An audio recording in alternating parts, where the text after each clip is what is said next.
Okay. Yeah. Well, Here the she- first of our dreamers tonight is Here she a is. guy named Joseph.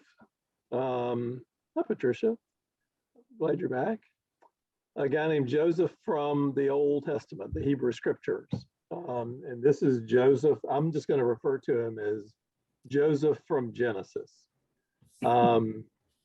It's interesting. Well, I find all of Genesis to be very interesting, very human stories, whether they're historically correct or or not. I don't know. For those, I know, Patricia, you are a participant or have participated in EFM, and one of the ways that EFM generally refers to Joseph is it was one of the first novellas. So, for what that's worth, not much.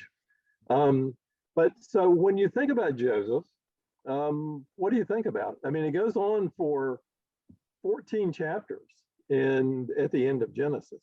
So what do you think about? The nasty brothers. Brothers, a lot of family dynamics. That's right. I was surprised. I wish that I'd made a note of it, but it sounded as if Joseph was being a little bit uppity with his brothers. You think? Yeah. And I thought, well, then they're thinking, well, he's been uppity and we'll get back at him. Yeah, I think that, I think that's true. Why was Joseph so uppity, do you think? Was he the youngest? And, well, I'm the youngest. And well, he was one of the two youngest, and yeah. he was one of the sons that Jacob had with Rachel, who was his favored wife. The other 10, not so much. Yeah. But Joseph was very favored by Jacob, and that didn't help. The brothers think better of Joseph, Right. and he didn't mind, rubbing their noses in it either. What else do you think about? Okay, I'm out on this one. Well, let's just look real quickly at the. I'll share the screen real quick, and I hope you like my hugely magnified and yellow cursor, so we can. Here, Maya, come on. I guess saying Donny Osmond isn't the right answer. Yes, Donny Osmond. We were going to get there. We're going to get there. Let's see. Well, a super fabulous cursor is not. Michael, what do I do here? I want to do that. I don't know if you might have to actually start the slideshow. Well, that's what I was trying to do. Go up to the top where it says slideshow. Right. Click on that where it's at the top. Well, that's the issue, right? That's the problem. Oh, you're saying you can't move? Oh, there you go. Oh, I can move the cursor, and you'd think that it would. Well, why is it not doing that? Hit escape and then try the cursor again. All right, do that.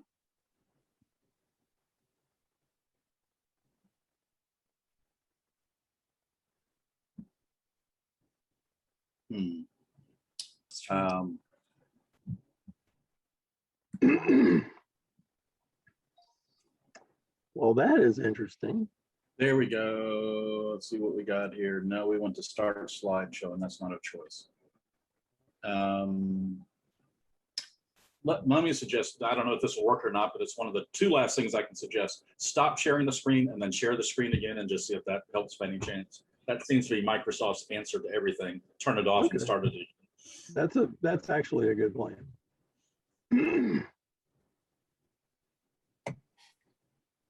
It looks like I'm going to get the same thing. Oops. Well, okay, Linda, you've become quite the expert on Zoom. No, I'm just thinking. So, Michael, you have transferred share screen to Joe. Actually, the way this is set up, anyone can share screen. Okay, So, yes. And that was my other, Okay. if you want to quickly email me the PowerPoint, I'll be glad to put it up. I don't know if that will do any more or not.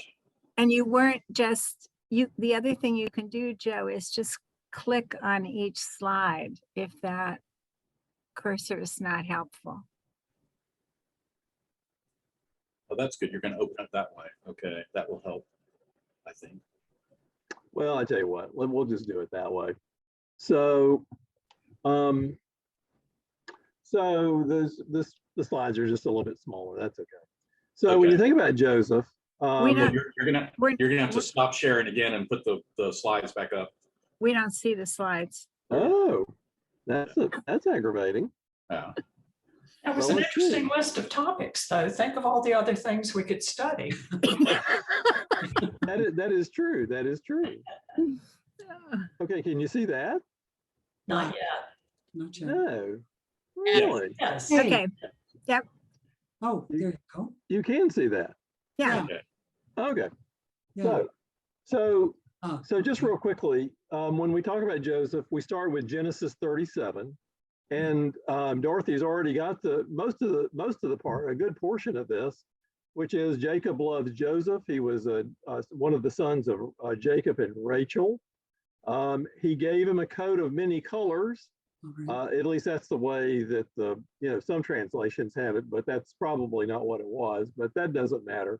The Jewish Study Bible actually refers to it as an ornamental tunic, but you kind of get the idea. It was special and it was fancy and it was Joseph's and nobody else had one. So I guess that's really the point. And then Joseph has this dream, and he dreams that there are all these sheaves of wheat and they all bow down to him. There happened to be 11 of them, which is the number of brothers that he had. There were also a dream where there were 11 stars in the sky that bowed down to his star.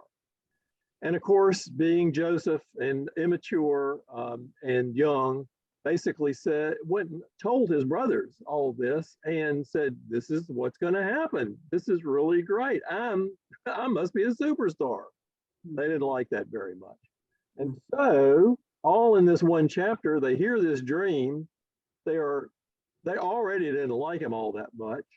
And so they say, "What the heck? We're just going to capture him. We're going to kill him." And so they capture him. They put him in a well, and some traders from someplace come by, foreign traders come by, slave traders, and they sell him into slavery. And he goes off to Egypt. You'll notice that Genesis 38 doesn't show up because for whatever reason, the editors of Genesis, or the writers, whatever, throw in another story that has nothing to do with Joseph at Genesis 38. But now we're going to resume it in Genesis chapter 39. Joseph gets sold to a guy named Potiphar. You probably have heard of him. He's an Egyptian high official, and Potiphar has a lot of confidence in Joseph. Joseph turns out to be real good with trading and managing affairs and so forth and so on. And so Potiphar's wife, who is at home with Joseph most of the day, decides that Joseph looks pretty good. I guess if he looked like Donny Osmond, maybe that's what she was thinking about. I don't know. Joseph catches or is caught by Potiphar's wife's eye. We don't know her name, of course, because being a female in the Bible, she doesn't need a name, but she is the wife of Potiphar. And when Joseph rejects her advances, because all she wants to do is to, have sex, he tries to get away. She catches his tunic, tears it off, and has this as proof that he's been involved in sexual misconduct with her. And so Potiphar really has no choice but to accept her word and have him thrown into jail. If he really had believed his wife and thought that was happening, he probably would have had him killed, but he really liked Joseph. And so he only threw him in jail. So in the next chapter, Joseph is in jail with a couple of Pharaoh's officials, one his chief cupbearer, who is his wine steward, and the other is his chief baker. And they both have dreams, and they wonder what the dreams mean. And Joseph tells them what he thinks the dreams mean, and his interpretations prove correct. In one case, the chief cupbearer is reinstated into Pharaoh's coterie, I suppose, his court. And the chief baker, unfortunately, Joseph said, well, you're about ready to, take a whack on the head, because the Pharaoh is not going to reinstate you in 3 days after the dream, is had. The dream comes true, and the baker is gone. So the chief cupbearer says, wow, this is really great. Joseph is awesome. I really ought to do something for him. And he promptly forgets. It does nothing for him. So a couple of years pass, and we get to the next chapter of Genesis, Genesis 41. And Pharaoh has a dream, and nobody can interpret it for him.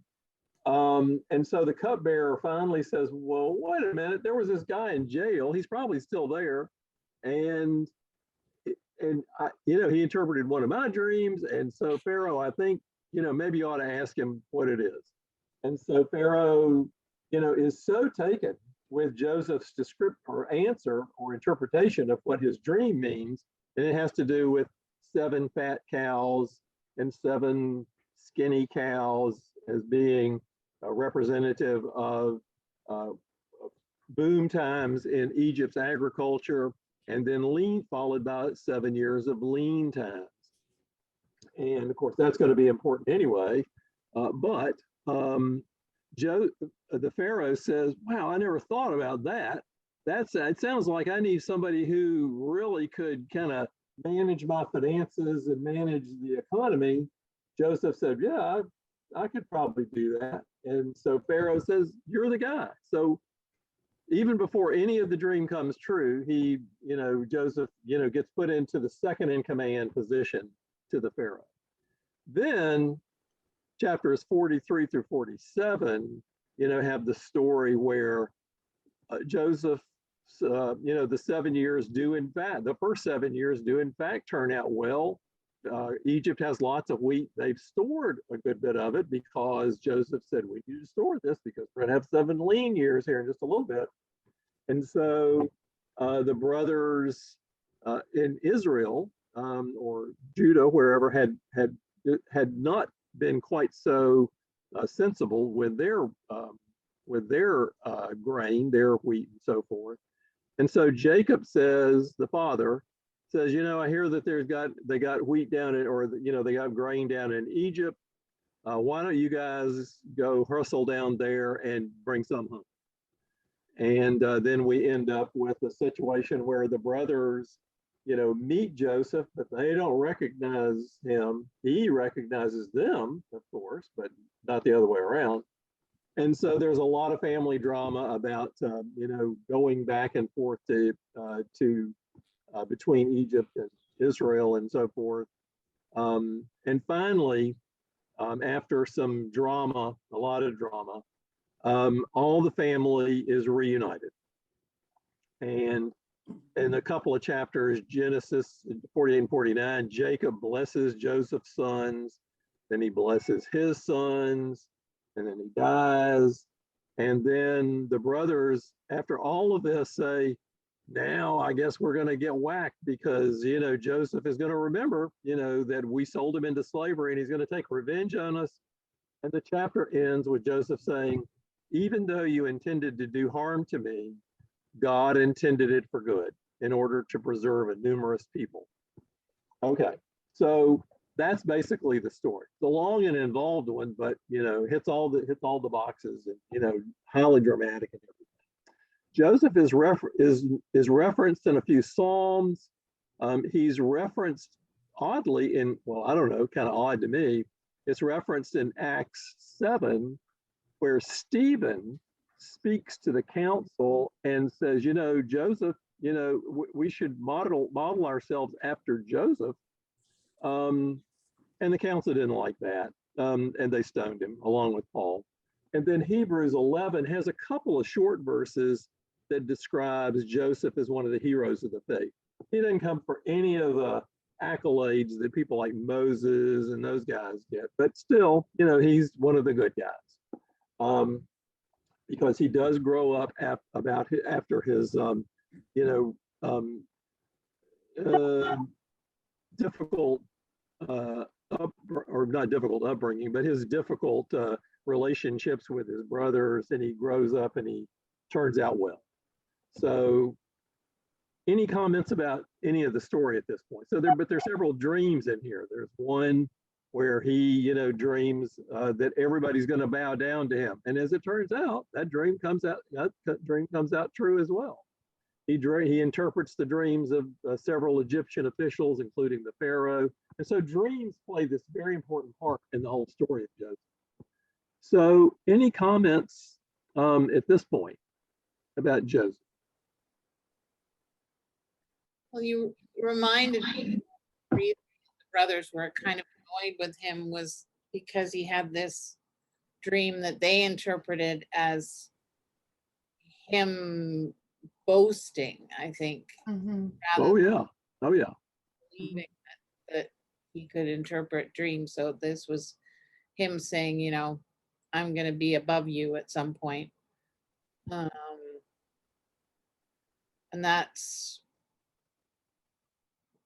I had forgotten that was the reason that they were so annoyed with him. Well, there was, he was really a pain. What was the timeline for all that? The timeline, You know? well, he started out as a young man. I mean, he was in his teens probably when he got sold into slavery. When his brothers, captured him and he sold him into slavery. And he was in Egypt, and there really aren't, I mean, it's kind of like the Gospels. I mean, does Jesus, go around for 3 years, kind of like we say, or does he go around for a shorter period of time? We don't really know. And the story of Joseph is kind of the same way. There are some references to, like I say, it took a couple of years before the cupbearer remembered between his dream being interpreted by Joseph and Pharaoh's dream. And then, of course, there were 14 years of good years and bad years. So at least we're into the, Joseph is in his 30s, maybe even a little bit older than that by the time that they're reunited with the family, somewhere along in there. But that's kind of what does that make sense? That's what how I'd reconstruct it. I was thinking of something, sex role stereotyping. Let's say males are somewhat competitive with each other. You've got someone who's a dreamer who has a gift for dreaming, and that's kind of a mystical thing. Mm-hmm. It's not like they can go out and do the football rules and develop their skills. And so here he is. I mean, it's very threatening for them because they can't compete with that. That's right. So it's not only, his mystical, his abilities that way, but there is also this big element that Jacob, their father, prefers him. And so that has a good bit to do with it as well, I think. Any others?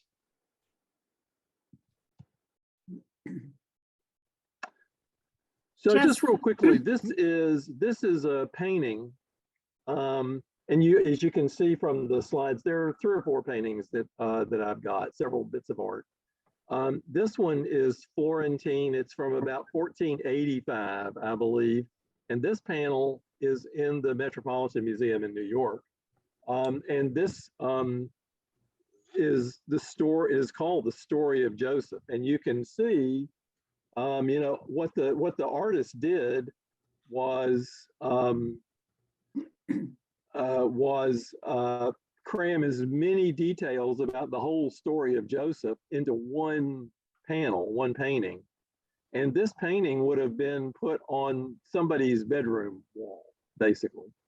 It's now in the Metropolitan Museum, but but originally it was for a wealthy Florentine merchant. And you can see it starts over here.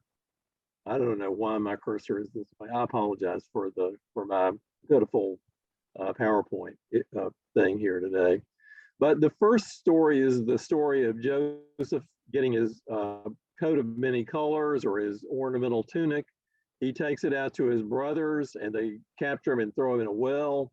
Then he gets sold to the slavers over here. Then he ends up with Potiphar buying him from slavery. And, although I know that Potiphar's wife isn't here because that's a big part of the story, I've really never actually seen where that is. If y'all can see it, let me know. But then we ultimately get over here to Pharaoh, the cupbearer, the baker, all of the dream interpretations. And then over here, as we go around the painting, we get to Joseph being reunited with the brothers and the part of the drama as to how all that happened. The part at the back is where he is actually, the part in the middle is where he's with the wife, because she's in that building. She's pulling off the tunic at one point, and he's in the jail. Ah, yes. Yeah. Yes. I think that's where she. This one right here? Yeah. Yeah. Oh, okay. And then there's his name over the person in the jail. Okay. Wow, good eyes. Well, that makes sense. But and maybe the patron for whom this painting was done really didn't want to emphasize the Potiphar's wife story. But normally, if you look at and this is my experience anyway. If you look on the internet for paintings about Joseph, you can find a whole slew of them about Potiphar's wife, because she's really good looking, and she's in various states of disrobing, as is Joseph. And there are any number of different paintings where it looks like Joseph was pretty far gone before he finally came to his senses and said, "Oh, maybe I shouldn't do this." So it goes the whole gamut. But that's the main thing. That seems to be the main thing. If you want to look for paintings about Joseph and his dreams, not so much. Potiphar's wife, that was a hot item though. So, Linda, I don't know. You may have had a different experience. I don't know. No, that's true. It just depended upon what the artist was going to be most interested in themselves about the sexual tension and so on. I'm intrigued by the forecourt in the left, where it looks like Jacob has finally come to Egypt. This one right here. Yeah. Yeah. Mm-hmm. Yeah, and that the family is receiving him into safety. But yeah, it's like Caravaggio, etc. Where's the most tension in the story for them? It's not really around it's sexual tension, because that was the most intriguing for them. Right. Yeah. Right.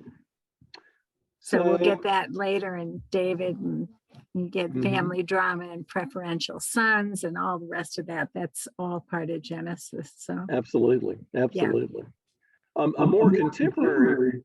I'm sorry. Oh no. Okay. A more contemporary painting is John August Swanson's story of Joseph. So I'll just leave it. This has the description. This has the various scenes, and it's much easier to follow exactly where we are. Another one is Velazquez's Joseph's Coat.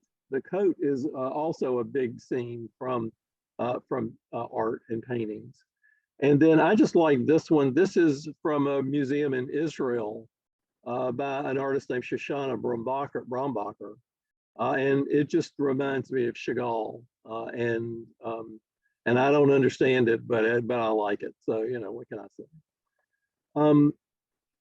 So just and I want to get down here just so you'll know that I'm not leaving out Donny Osmond. There he is, in his coat of many colors in the Broadway musical, Joseph and the Amazing Technicolor Dreamcoat. And so one of the songs that, that I put the lyrics to, and I'm not going to try to sing it, is the song called Joseph's Dream.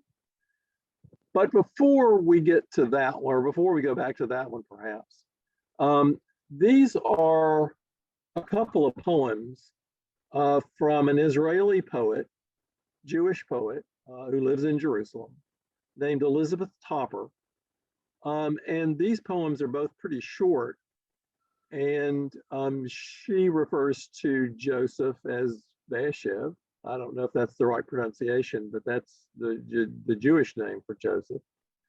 And this is from Genesis, which in the Jewish scripture is, and again, I don't know Linda, you're our resident, you're the expert, or Patricia, you may know, any of you may know, but I'm not going to try to pronounce the name of the book, which is right there. So I wonder if anyone would volunteer to read the first one, Not Seeing, Not Hearing, and then followed, another person reading Faces. I think this is, well, I like these two poems. So.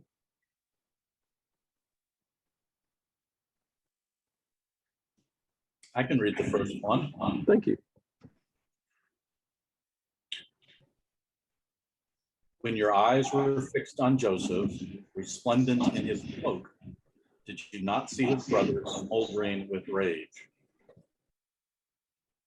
When you heard him tell his visions, recount his dreams, did you ever hear his brothers express a friendly word? If you had called your children to sit around the table, to look each other in the eye and speak their truth aloud, you might have seen the pent-up fury, reddened cheeks, and flashing eyes. You might have heard a diatribe of censure and complaint. When all the bitter words were spent, antipathy assuaged, you might have seen a softening, heard nascent harmony. Thank you, Michael. Anyone else for the next poem, Reading Faces? Yeah, thanks, Helen.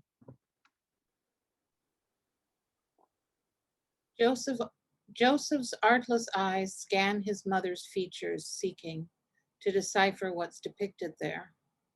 Rachel's pain-filled eyes are closed. Her face recedes in darkness. The insight fades away. Cloistered in his rainbow mantle, living in a world of dreams, Joseph never learns the signs. The hostility eludes him. The angry looks which blaze from his brother's jealous eyes. Through years of swift reversal, searching faces, reading clues, at last he understands. Joseph heeds his fellow prisoners, marks their troubled eyes, and asks, "Why are your faces downcast?" Thank you. And the second poem, particularly the one that Helen just read, does go and pick up the language from the text between the period when Joseph is dealing with his mother and just not paying any attention to the pain that he's causing and the problematic dynamics that are resulting from his father and his relationship, until he gets to the prison, where he is interpreting dreams, but he has to look and see what it is that's wrong. Why is there a dream to be interpreted in the first place? Because he notices that the cupbearer and the baker's faces are downcast. So we see a gradual growth in Joseph's understanding of other people. Any other thoughts about this one, these two?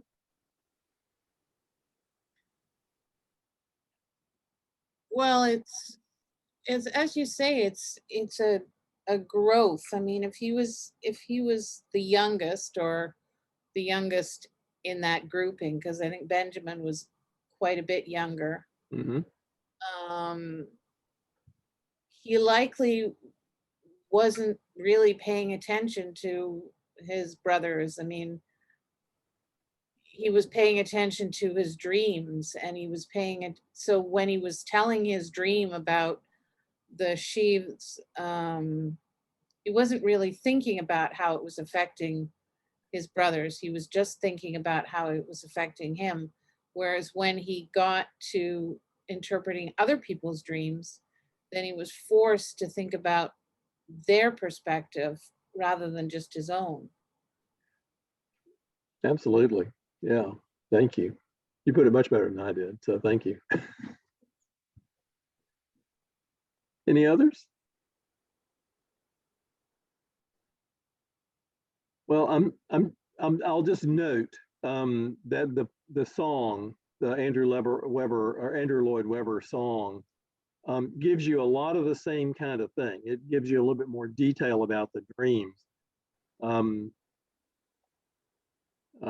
the first dream, Joseph's dream.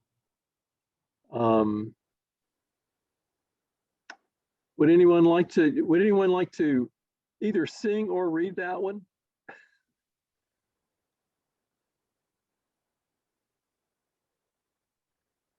Well, I already told you I'm not going to sing it. So We welcome anyone singing, but I only feel fair telling you that this meeting is being recorded. good point. Good point. Well, I don't even need that caution not to participate in the singing part. So anyways, just a few more slides because we want to say plenty of time for Linda and then for y'all. I'll just note Salvador Dali's take on Joseph, which I think is interesting because it's Joseph hung by his brethren. This is obviously Joseph hung over the well that he ends up being stored in before he gets sold into slavery. And then you'll recognize this artist, Richard Mcbee, from Linda's presentation on Hagar. This artist has series of paintings about biblical stories, and these are the two that he did about Joseph. One is Joseph sent to his brothers, and then Joseph's coat. If you want to see another set of paintings by Mcbee, there's I think it's 7 paintings where he talks about, or where he describes Joseph and Potiphar's wife. And there's some very interesting depictions of that one. I don't have those for you, but I recommend them to you. And I think Linda has already suggested that, well, this guy is becoming one of my favorite artists. So, he has a lot to say about Joseph and many of these stories. It wouldn't be one of our presentations if we didn't have something by Rembrandt. And so Rembrandt, this is a very chaste version of Joseph accused by Potiphar's wife. Potiphar here is quite listening to his wife. His wife is pointing to Joseph's tunic. And so surely he must have been after her. One of the things that's interesting, and as Linda said, one of the things that artists do is they get interested in things and where the tension is.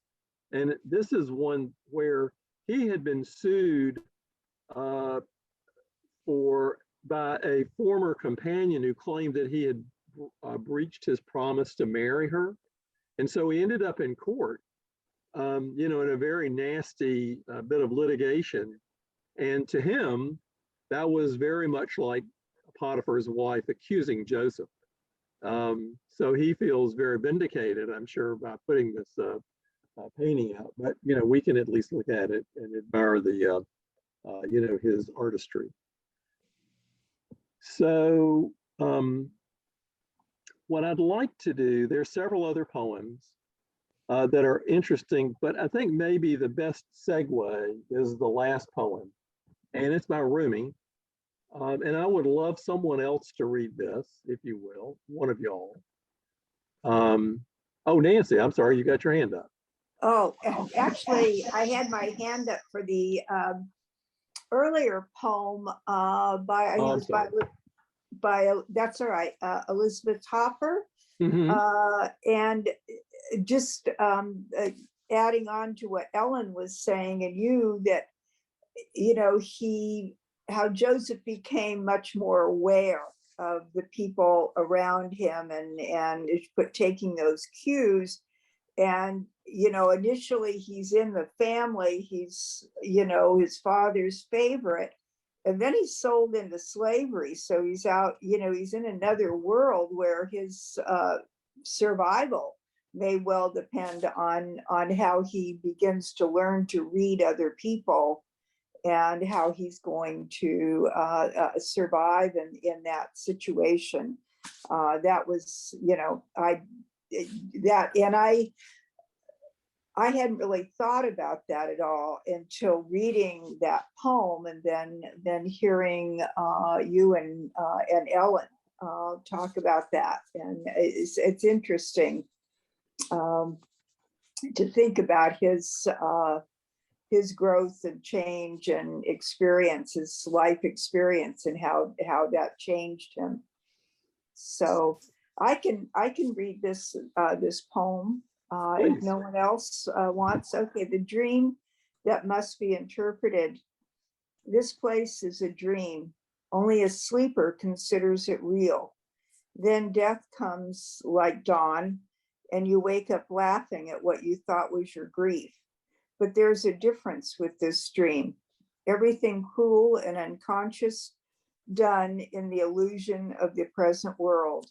All that does not fade away at the death waking, it stays, and it must be interpreted.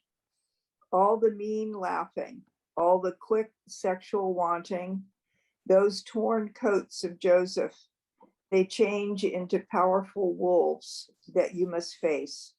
The retaliation that sometimes comes now, the swift payback hit, is just a boy's game to what the other will be. You know about circumcision here, it's full castration there. And this groggy time we live, this is what it's like. A man goes to sleep in the town where he has always lived, and he dreams he's living in another town. In the dream, he doesn't remember the town he's sleeping in his bed in. He believes the reality of the dream town. The world is that kind of sleep. The dust of many crumbled cities settles over us like a forgetful doze. But we are older than those cities. We began as a mineral. We emerged into plant life and into the animal state, and then into being human. And always we have forgotten our former states, except in early spring when we slightly recall being green again. That's how a young person turns toward a teacher. That's how a baby leans toward the breast, without knowing the secret of its desire, yet turning instinctively. Humankind is being led along in an evolving course through this migration of intelligences. And though we seem to be sleeping, there is an inner wakefulness that directs the dream. And that will eventually startle us back to the truth of who we are. Nancy. Wow. Yeah. Any comments about that one before we go to Linda? And I think that Linda's section is going to have a lot more. I think this is a good poem to finish up Joseph on Genesis, but also to start out Joseph from Matthew, Mary's Joseph. So any others before we turn it over to Linda? I just have a question about the coat, the cloak of many colors. Mhm. I know in pop culture it's referenced a lot. I remember reading the book The Red Tent. Many of you may have read that, and Yeah. Rachel's making a colorful coat for her son, and I think there's some indication, if I recall, that the brothers will be jealous or not like it. And then I know Dolly Parton has a song called The Coat of Many Colors. Yeah. So is the coat mainly significant because of this pop culture, you know, with Donny Osmond and all that? What else was the significance of the cloak? Or did it have as much as popularity as it does now? Does anybody know that answer? Because it seems to be some people have grabbed onto the coat of many colors. There's also the eventually when we get to Solomon's temple and so on, the priests are clothed differently. And so the finest garments, etc., were reserved for those who had the most power. So that probably started quite early. And we know that in Jesus' time, for example, the Lydia was a cloth person, which meant that she was quite wealthy. So, and certain colors, the extraction of certain dyes from certain plants, some of that has been much more complicated than for others. Some of the minerals, you can still get straight minerals to work with in art, but some of them are much more costly for the manufacturing, etc. Like there's a certain type of blue pastel that's only sold outside this one small village in France because it comes from the plants that grow there. So, you know, it has something to do with setting apart. And so like his mother making it or giving it to him, or the father, just showed that he was the favorite.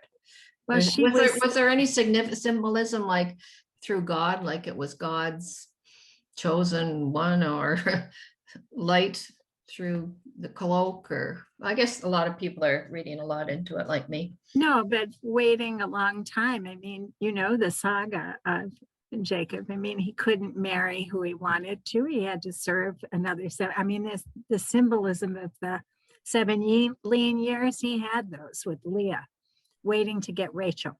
Mm-hmm. So, and finally he was able to get Rachel as his wife. And then, you know, it's possible that she waited a long time for this child. And so maybe her dreams were also woven into that garment for him. And I think actually, with all the dreams that are in the story, it's quite interesting that there's really not a lot of art or poetry about the dreams themselves. And perhaps that's because the text interprets them for us. But Jacob had a dream too. He saw angels ascending and descending on a ladder. And that's another trope because he was on a journey to reconcile with Esau. Mm-hmm. So there's a whole background to this that really doesn't come forward as much as we might want. Well, and I think that's right. And, you know, but the Bible is full of situations where people understand God speaking to them through dreams or visions, whatever. And I mean, this is one of God's apparent preferred methods. And those of us, I mean, there are probably any number of us who are interested in our own dreams and, you know, are very interested in the symbolism, the metaphor, the mystery, all of that. And so I think dreams are just, I think they're just a whole different pathway to understanding. Well, to understanding, I'll leave it at that. So what about Joseph and Mary's Joseph? He had a few dreams, and I think that the Rumi poem really is critical. You know, I mean, it's very helpful to understand Joseph and his dreams, because, you know, many of us have dreams. We dream all the time, and we don't pay any attention to them, or we don't spend any time to interpret them or anything. And if you don't do that, then they're forgotten. But Joseph of Mary and Joseph didn't do that. So Yeah, and really they were life-saving for Genesis Joseph too, in many ways. I mean, even though the royal cupbearer didn't respond with gratitude immediately and rectify the jail thing, eventually it was life-saving for him because it got him out of prison. And it was life-saving for his family as well as for the whole Egyptian nation, that he was able to pay attention to that dream.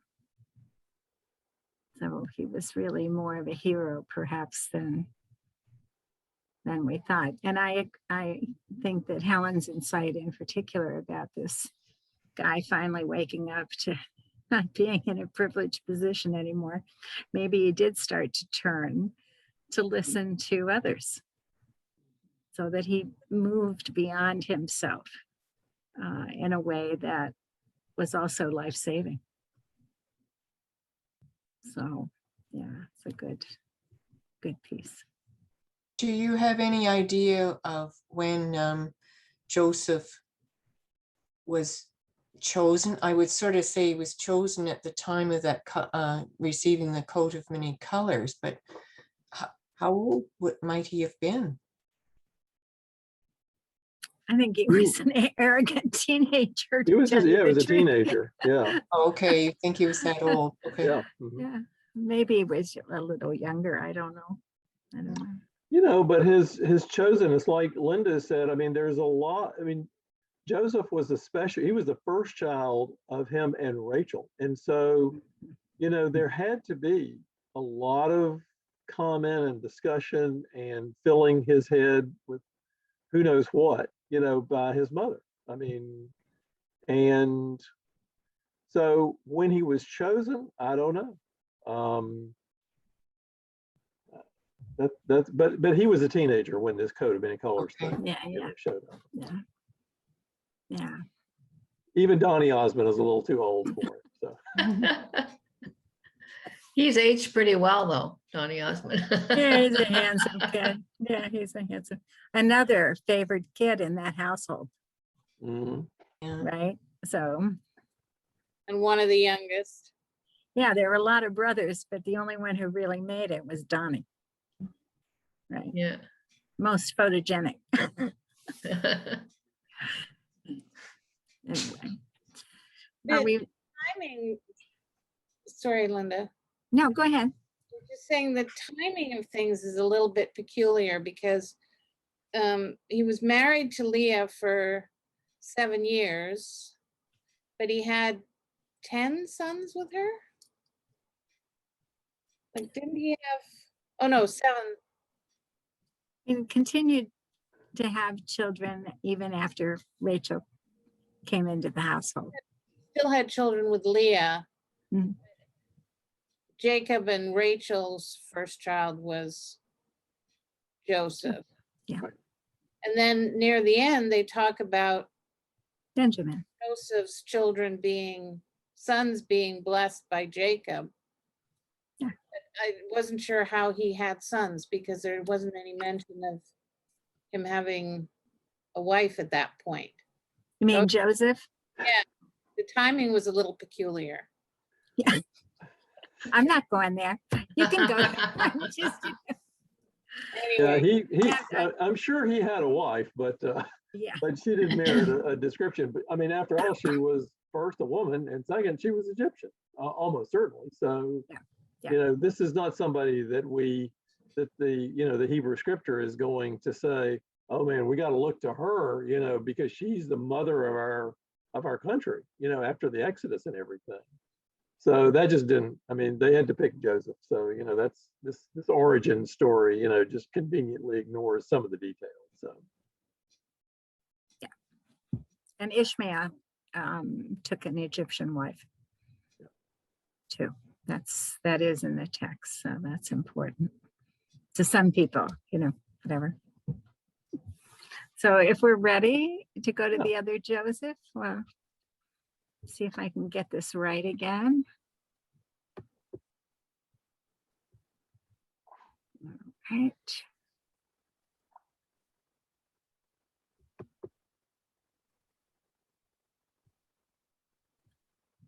Oh, what do you know?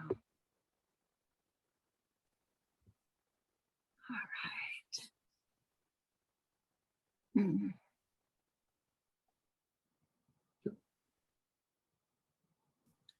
Hit up the slideshow. You've got Oh, the. there it the is. three There it slides. is. I got it. I couldn't find it. All right. Do we know how many Josephs there were in the Bible? Well, at least 3 that we know of. So, so you know these stories, right? There were three visits by angels to Mary's Joseph. So this was before he took Mary as his wife, and then after the child was born, and then after Herod died. We have these times when he's mostly just listening to the angels. So here's Rembrandt. And what do you notice in this one?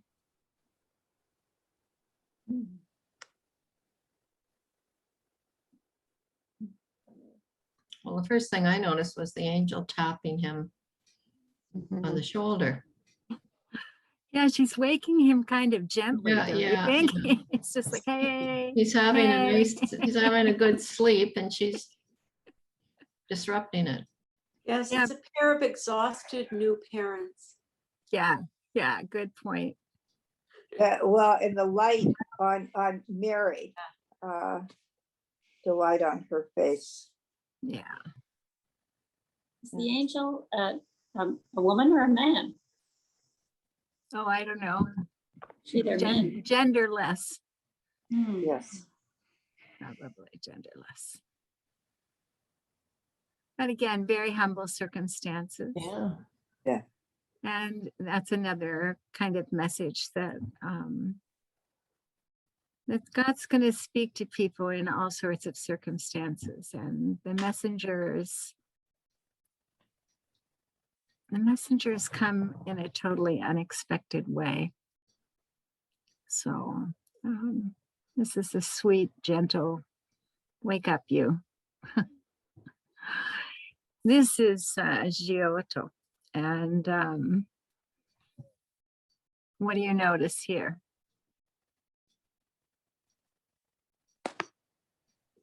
This is a pure nativity scene. Mhm. Well, there's a group of angels. Yeah, they're having a dance up there. And they're not all sitting and waiting. and if the guys on the right are looking at the angels, not at the baby. They're still out in the field with the shepherds. Yeah, it's the shepherds. Yeah. Oh, they're supposed to be outside the stable. Yeah, this is another conflation scene, very much like what Joe showed you with the Yeah. Joseph saga. Yes. But what's Joseph doing? He's sleeping again. You'd think he gave birth. It's very interesting. It's kind of like Joe was saying with Joseph, and it's all about Potiphar's wife and the seduction scene or the non-seduction or whatever. Joseph is often mostly seen as asleep. Maybe he's wondering what he got himself into. Well, he's older. Mhm. And remember that as a result of the dreams, he's on the road all the time. Yeah. And they weren't married in those Well, days. whatever. First they have to go to Bethlehem, then they have to go to Egypt, and then they go back Yeah. to the Galilee, and he never really settles. My gosh, he's sleeping again. Yeah. But isn't he in both these scenes, paintings? is it not like a watchful sleep? Well, Like he's there, but I know he's dozing. well, I think that's a great insight, Eleanor. I don't know. We do know that he's really tuned in. Well, the angels Not out pointing. carousing. I'm sorry, Diane. I said he's not out carousing. He's there and ready for an emergency. There's something, I think, right from the beginning of this betrothal to Mary. It's about more than the concrete. It's about he's living a multi-layered reality right from the time that he began with Mary. Well, that's what I glibly said. He would be wondering what he got himself into, like what's going to happen. Yeah. But the angel's trying to get his attention and pointing to the baby. Yeah. Who painted this? I don't remember. I'm sorry. This one I'm Oh, not. I forgive you. I'm not. I also got caught by the colors in the wings. I thought, oh, Yeah. these are not just golden wings here. We have very interesting colors in these wings and a very lovely sash. Well, anyway, I don't remember who did this one. So this is one of two poems by my new fave, David Kinloch, and it has to be read by a man, I think. So Michael or Joseph can volunteer. I would have put George up, but George isn't here this evening. So I hope that he's okay. He's had some health challenges lately. All right, I think that my screen is dark enough that you can't see me blush. Okay, good. But I would also, before I read it, point out that when you specify Joe or me, it is not volunteering. Oh, I didn't say volunteering. Did I say volunteering? Yes. Oh, I take that back. It's your Okay. turn. In all the pictures, I am sleeping, dozing on a rock, snoring by a candle. She, of course, got to shake hands with the angel. Woke up with the kind of boner I haven't had in decades and expected a larger life, less falling asleep on the job. I've dreamt each big decision, the move down south to Egypt, the sidey ways turn to Galilee. The boy dreams too. Just look at him though. I can see I don't feature in his. What use are dreams really if you're the one asleep in them? Oh, okay.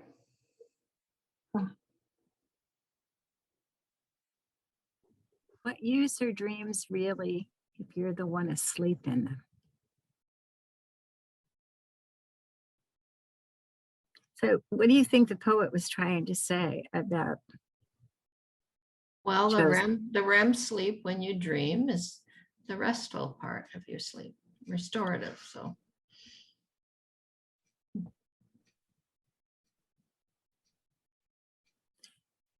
there's something here I think that Kinloch wants to talk about is that you need to be awake to your dreams. That you may be sent messages that you need to pay attention to. And so I know Joe's had experience of writing his dreams down when he wakes so that he doesn't forget. And, you know, the other thing I think about it is that often the dream is about you, but it's not always. And Joseph's dreams certainly affected him. I mean, you know, but really they weren't about him. I mean, they were about protecting his son, about Jesus, and his wife. And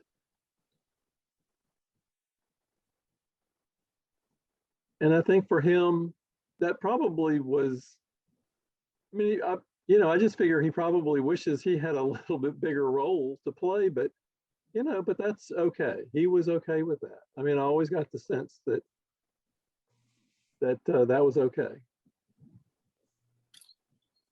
It's a poignant piece, Kinloch saying that the boy dreams too, just to look at him, though I can see I don't feature in his. And Joseph has that awareness when this child is just an hours old infant. Mhm. I found it interesting. I was looking at Matthew, Mark, Luke, John, and so on. The angel tells Joseph that he's going to have a son and name him Jesus. But then in another gospel, the angel's telling Mary she's going to have a son and name him Jesus. So then they take Jesus as their firstborn, although he's really not Joseph's firstborn. He is in terms of practically raising him. But I hadn't noticed that Mary and Joseph had a son named Joseph. And so I was thinking of the last line of the poem. He would see his face in that boy. Not that he discounted Jesus, but he wouldn't see his genes or whatever, you know, his likeness. Yeah. His own reflection. Yeah. I think that from what I got from that, because we saw so many, well, 3 paintings anyway, with him sleeping. Maybe he's sleeping in a lot more paintings, I don't know. But I think that author is maybe trying to rationalize that it's okay for him to be asleep, even at this blessed event, because he's dreaming and everything important to him has come through his dreams. I think he did say that, didn't he? He did. Well, he's ensured the survival of his young family by taking them away because of the message he received in the dream. A lot of the paintings of Joseph are just as imaginative, but there are very few of, we know very little about the rest of his life. Yeah. We don't know when he died. There's a tradition that he died in Egypt and was buried there, but we've got a narrative that says no, he came back. When Jesus's family comes to see him when he's on one of his missions, Joseph is not mentioned. Your mother and your brothers are here. Your mother and your brothers and your sisters are here. So it was clear from the perspective of some artists that what was important was that Joseph paid attention to his dreams. And so of course he's asleep. And it meant more than just being physically asleep. What it really meant was that he was attentive to the messengers. And so the paintings that I chose all have, it's not just that he's asleep. There's somebody else in the room there. And speaking not to Mary, but to him.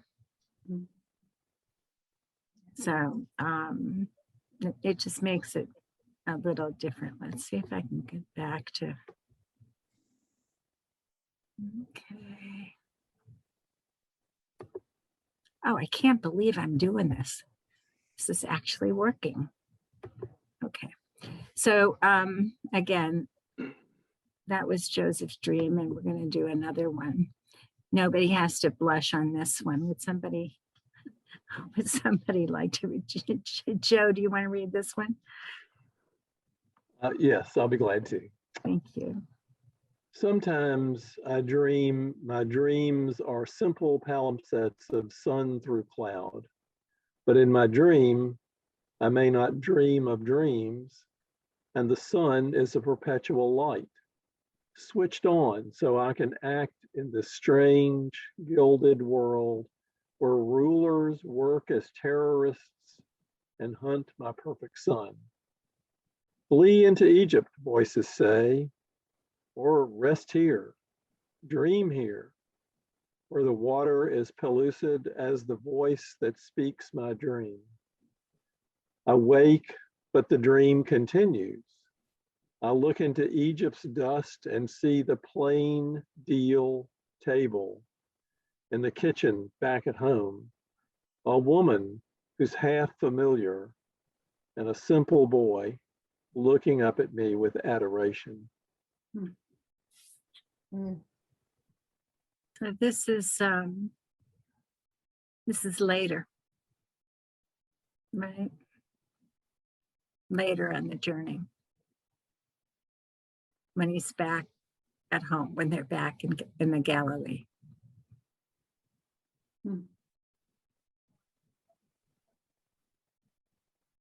What strikes you in this poem?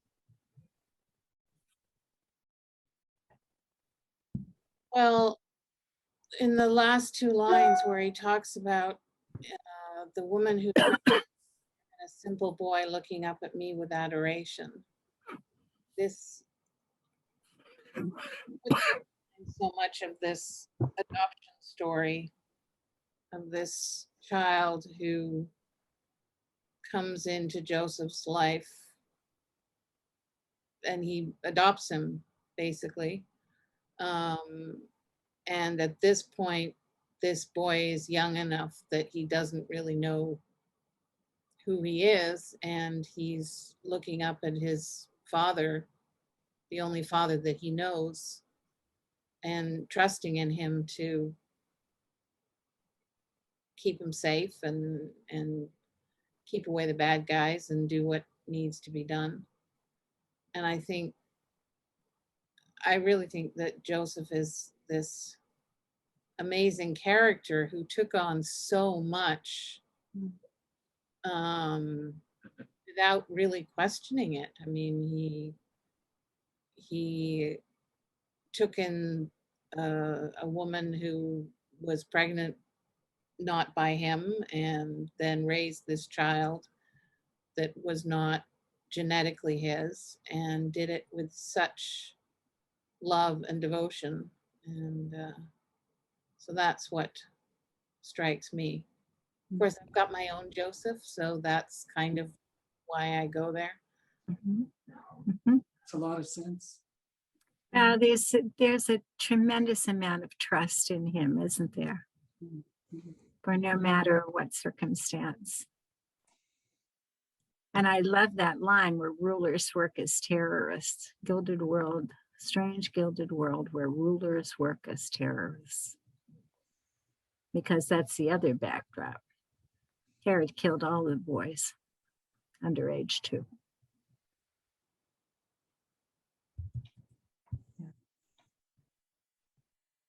Well, one of the line that I like is I wake, but the dream continues.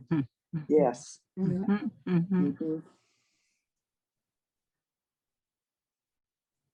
I had to look up the word palimpsests, which is not spelt in my dictionary, is not spelt that way. But it sort of is kind of dreamy, writing material or manuscript on which the original writing has been effaced to make room for a second writing. It was a deliberate choice by the poet, wasn't it? Every word means something for these poets. So sun through cloud, light through mystery. He's looking at the poet saying, again, what we were talking about a little bit before, that there's a concrete world that's infused with light and something else is happening.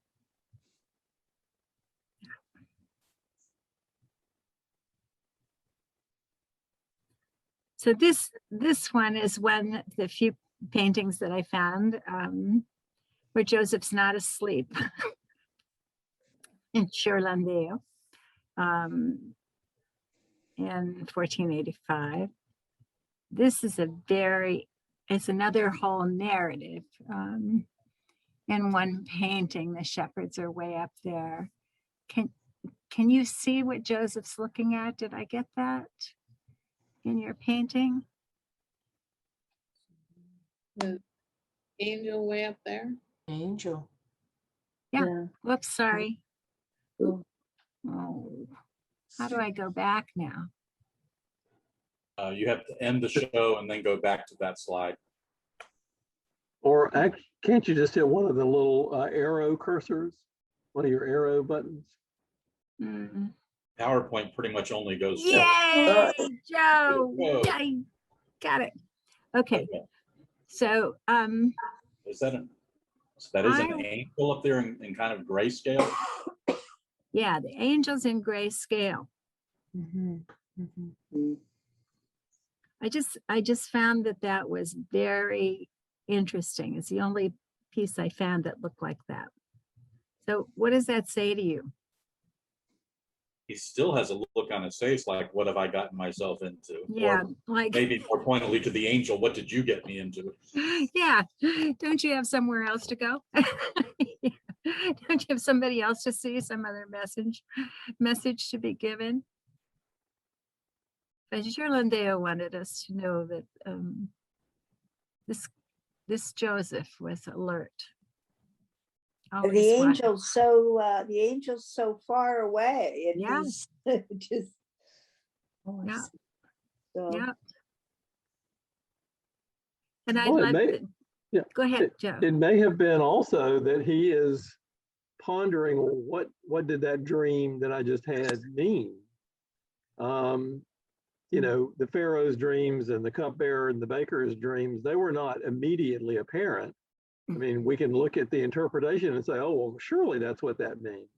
But, you know, dreams require interpretation and they aren't straightforward. So it may well have been he's trying to figure out, okay, what do I make of this? I've been here before. I'm here by Mary, who I didn't think I would be here with, but okay, let's figure out what this means. And it's this painting too is not just about them. So I don't want to overread the painting, but there's a whole procession of people here. They're going for the census, are they not? It's possible. Yeah. I'm But just it's- wondering if it's related, connected to the coffin, this ornate coffin that's sitting there. A premonition, a suggestion. mhm. Yeah, the coffin without a lid. A pending. It seems that the procession is heading to them. This is, I think, the procession of faith. And again, if Joseph hadn't heeded the angel's messages, we wouldn't know this narrative at all.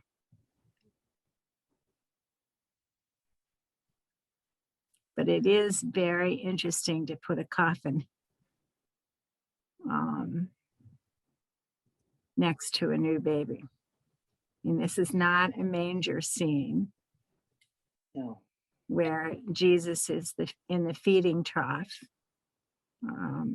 as bread for the world, food for our souls.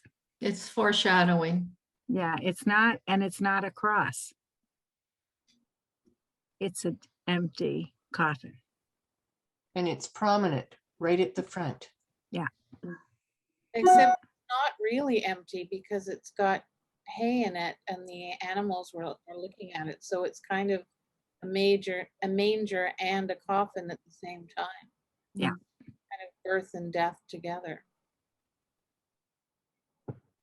Yeah, I just found this a very interesting piece. Joseph's hand is on. Yeah, on the and he has coffin. one. Yes. He has one hand on the coffin. Mhm. And here he is again seen as an older man. He's not young. He's not young. It looks like with the hand on his forehead, maybe he looks a bit confused, like what's going on here, you know? or shielding that sun that Kinloch Yeah, hard spoke to of, know, eh? to make sure that he can see that angel. And on the bottom left, there's luggage. They're ready. He's Yeah. ready to leave. They need to Yep. leave again. Oh, yeah, yeah. Now, I can't see, there's a body behind, to the right of Mary and baby Joseph with his hand and his finger pointing down. I don't know what that symbolizes. It's probably one of the magi. Okay. Yeah, but you can look this up on Google if you want to see more. I just found it a very interesting painting. Yes. Yes. So you have a roof that looks like it's going to fall apart, and then these Roman columns Mhm, mhm. and the great entryway. So it's just very interesting. Okay, this is one of my favorites.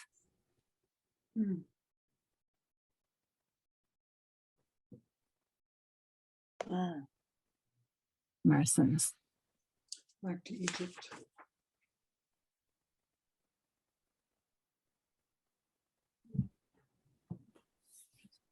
So what's the symbolism of this?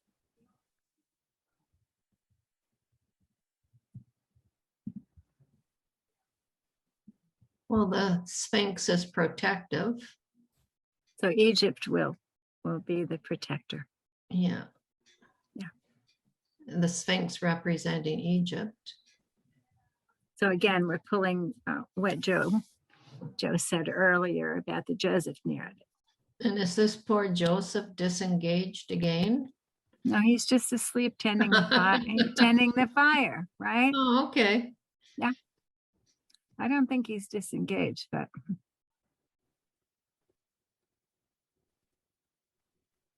and we get a sense from him too that the desert can be cold.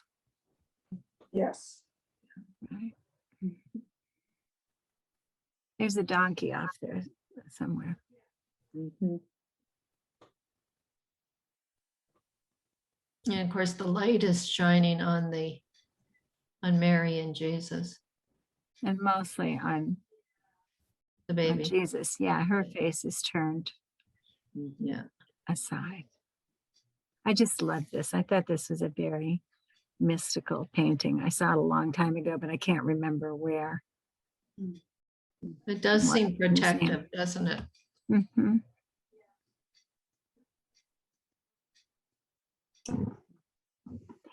And then this is a good bridge between Joe O'Shield's Joseph and my Joseph.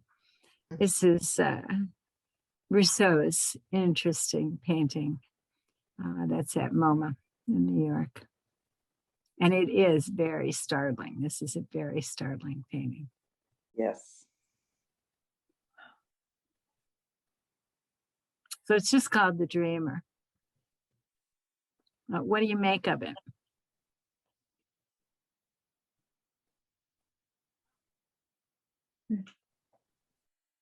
Well, he's dark skinned. Mm-hmm. He's got his coat of many colors. Mm-hmm. He's got a staff for some reason. A walking stick. Eh? And a lute or whatever you call that instrument. Mm-hmm. That's interesting that that's in there. And what about the animal? Well, if it's a shepherd, then, back to the lion laying down with the lamb, the sheep aren't around being threatened. The lion is just there existing, and the shepherd is sleeping, so there's no fear from the lion. That lion is watching very carefully. Well, I think it would be hard to go to sleep with a lion Me too. nearby. It's not going to be my favorite place. But Although this is the lute and the lion are very strong images in this, I go back, Linda, to something you said earlier, which is there's never really much detail about the dreams in artwork. And I think you're probably right. I don't know that scripture is all that clear on exactly what transpired in those dreams. But, you know, we're having to try to fathom from this image what's going on. There's really not a lot that's just completely evident. This That's must have been quite a shocking painting Yes. in 1910. Now before the First World War. Yeah. Mhm.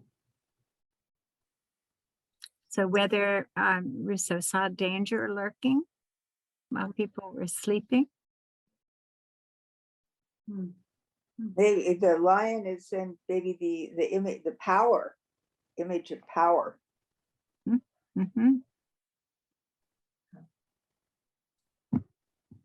I just think it's well, he's part of that a series of artists that were doing more mystical work. Mhm. So I think that gives us a sense that, well, in the title of the piece, tells us what he was thinking when he painted it. That strange beasts may appear. Mhm. And sometimes our dreams bring danger. Images of danger, of us falling or running and being chased or whatever. So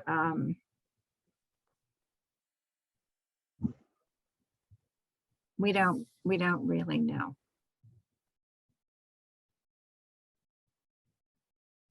What about the pink hair?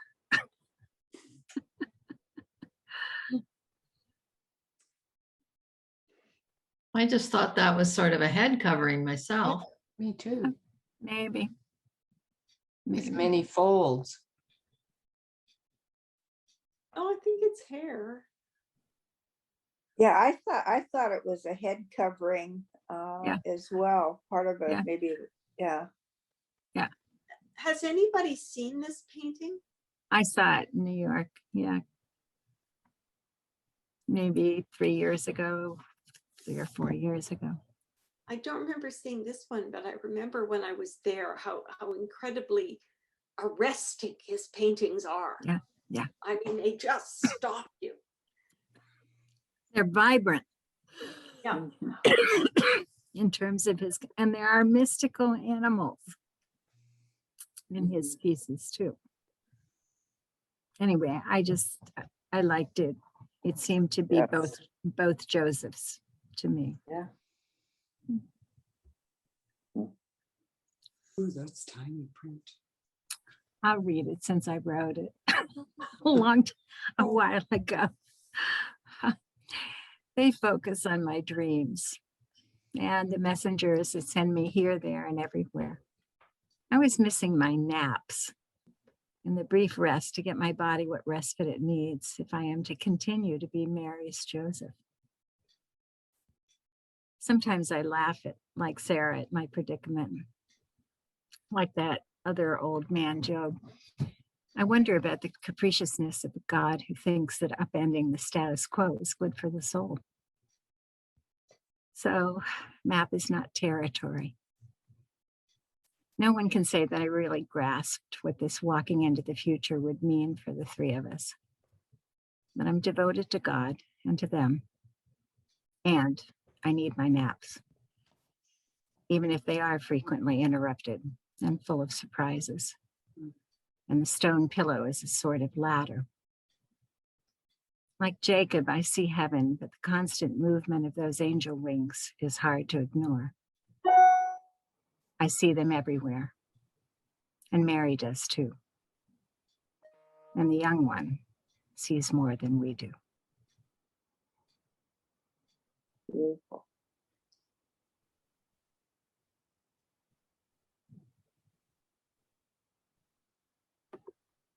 Okay. We're over time. So Did you write that just for this? Yeah. That was beautiful, Linda. It Thank is, you. yeah, Thank- very beautiful, Linda. Thank you. Thank you. I wrote it, I don't know, when I started working on the Joseph thing, but I was you know, I had all these other echoes of work that we were doing. So anyway, so here we are at the end of the 7-part series, this holy number completion. We got there. So what have been the graces of this class for you all?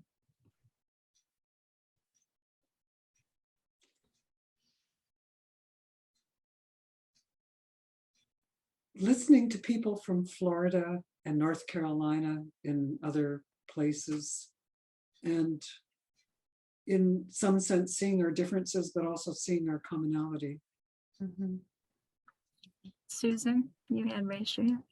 Seeing the richness of the story in painting and in poetry.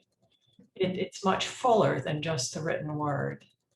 And seeing other people's imagination brought to the story, that's wonderful. Good. Good. Yeah, I echo what Susan just said. It has, yeah, for me, the introduction of the art in the poetry with the story, and then, you know, thinking about things in another way, in a deeper sense, or in a different way, has it's really been such a great opportunity. And hearing everyone else's take on all of this, yeah, great opportunity. I'm really sad that this is ending. It's really been great. I feel like we've handed you all a kaleidoscope. Just said, here, you can look at the text, but you better keep turning that little thing. Anyway, Edith, were you going to say something? I've been aware of my brain processing the paintings, because during the week I will just suddenly, or out of the blue, come up with one of the paintings in my mind, and just something will be sparked, and I'm not even aware of what's sparked it. Good. Good. And I think the wonder of the various interpretations that we all bring to the art, poetry, or the painting, you know, because nobody really knows what the artist or the poet, maybe except for Linda's, had in mind, you know, and so we all have our different interpretations, and it might be quite different from what the artist intended, but I think that that's really rich to bring everybody's thoughts. It tells you that I hope that there's not just one way to read this text. There's not just one way to read our lives. There's not just one way to read our faith journey. There's so much, and it sort of leaves it open to the future, like the dust of Egypt is still flowing, right? Yeah. Kinloch's words. Elizabeth, you mentioned different people's interpretations. They made comments, and talking with Joe earlier today, I told him that one of my reactions is that he and Linda have managed to create a class, a topic that has elicited responses from virtually everyone in the group, which I don't know what your experience is in formation, but that's rather unusual. Often you have a few people who speak up, and of course it might just be this illustrious group we have assembled today. Well, it is. It's partly that. I've been so impressed by the number of people who have commented, and I'm sorry, for example, Dorianne's not here tonight. I just find her comments to be so Her insightful. husband, Dorianne, I ran into Dorianne at the garden center, and she wanted to say she intended to be here and she's really sorry she couldn't be, but she thought she'd have to take her husband to the hospital. Oh, not again. He wasn't well. Oh, God. All right. And George, as you know, has had multiple health issues. He's such a darling and so smart. And so I'm a little more than a little worried about him too. Yes, well, she's really happy she's back here before it flared up. Yeah, well, that is good. Okay. Well, I think that the cross-border thing is good. And Yeah, I I like really enjoyed that. hearing Joe's real accent.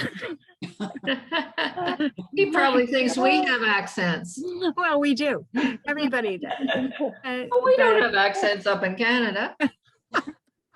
Right, right.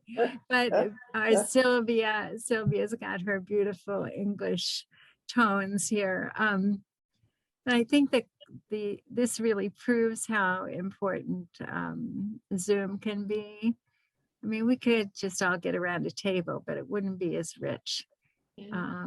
And so I am really grateful to Joe for agreeing to my crazy idea. He's such a good sort. Because he loves poetry and so do I. And we have one of the things that bonded us was the love of poetry. I think it was Padre Gotuma maybe was one of them, but then there have been others as well. So we'd like to think about another series at some point. We'd like to, I had another brainy idea this week about the dinner parties of scripture. And who was present at all of them and who was having a fight and who was, whatever. But there are plenty of other personalities. And we'd hope that some of you would decide that you would like to take one and do some research and join us in the next adventure. Absolutely. I can assure you that doing the research, getting to read the poems and look at the art and all of that is so much fun.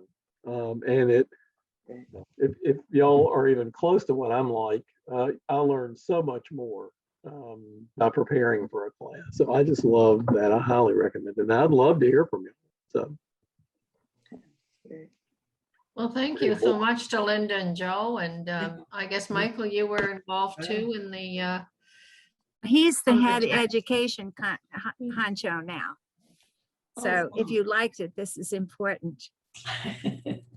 I have a question. How did Linda, how do you know Joe? I know that Michael's from Jacksonville. Is that a big secret? No, not at all. I mean, no, I met Joe in the Faith Forum on Sunday morning, right? No, actually, well, it may have been, but actually I was doing a quiet garden Saturday morning. Oh yeah, that too. On Dreams. Yeah. And you were going to be the worship leader. And I said, we never did worship before in one of these things. And you said, well, yes, you did. And so that's me, all right. So yeah, you did. Was this in Florida? Was this in Florida? It was it was the last.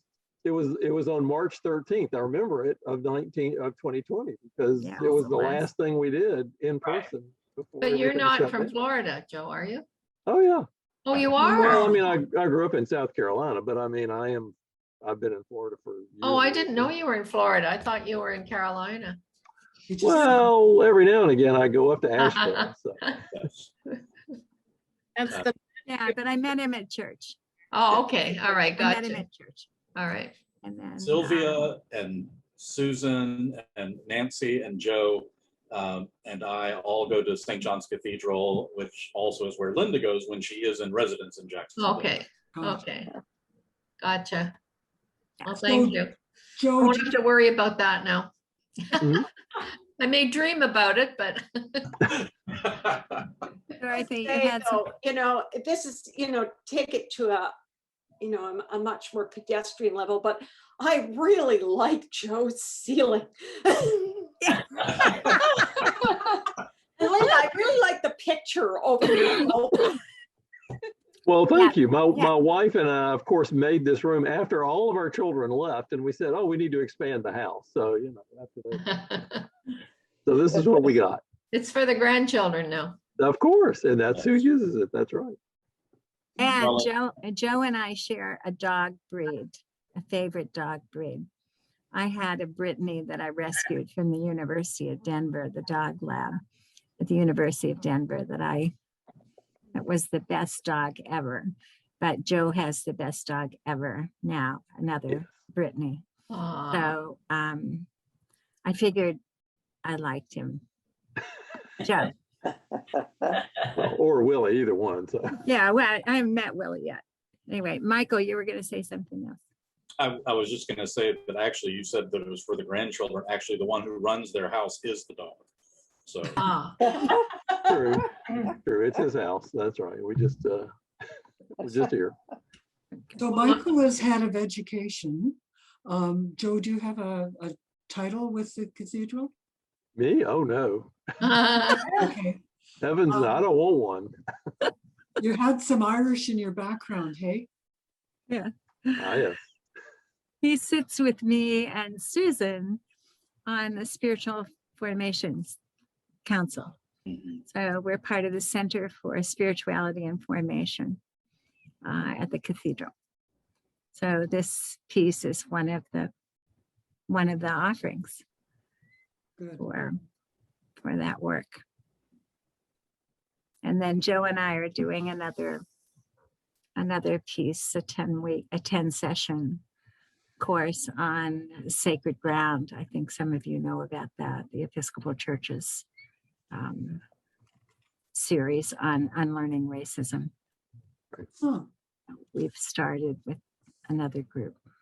That'll go until mid-November. Is So, John Blakely going to be involved in anything in the future? Do you know? I think he has to ease into his retirement first. We haven't given. Right. Well, I saw him at Produce Depot yesterday.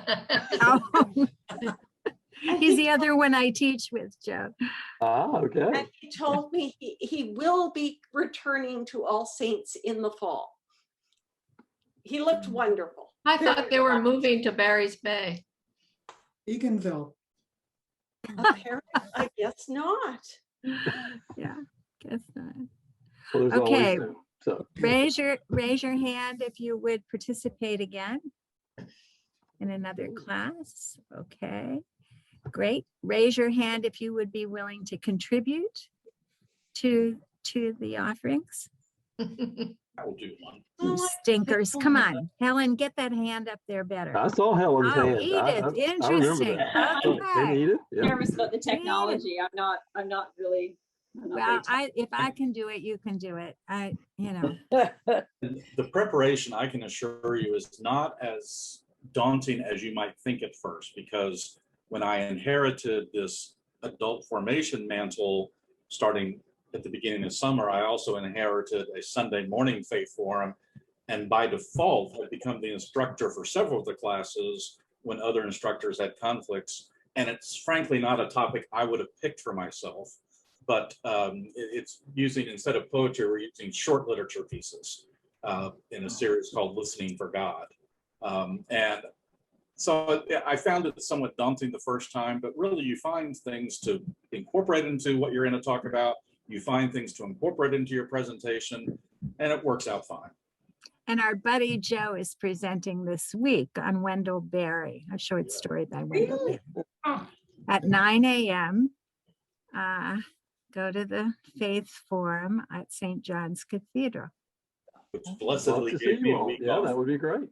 Wendell Berry is one of my favorite writers. So Yeah, I really like his poetry. Yes, that too. Yeah. good stuff. I was reading, do you know Donald Hall and Jane Kenyon?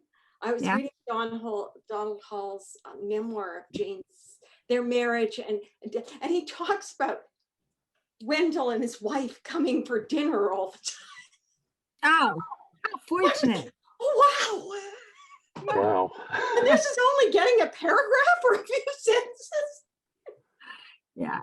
No, It's that's a great wonderful. book. It's a great book. Okay. All right, my friends, we should Okay. let you go. Thank You've been you. faithful, Bye, and everyone. we'll see Thank you you all. soon, maybe Yeah, even Thank you. on Sunday. All right. Bye. Okay. Bye. See you guys. Bye-bye, everyone. Bye. And Joe. Mm.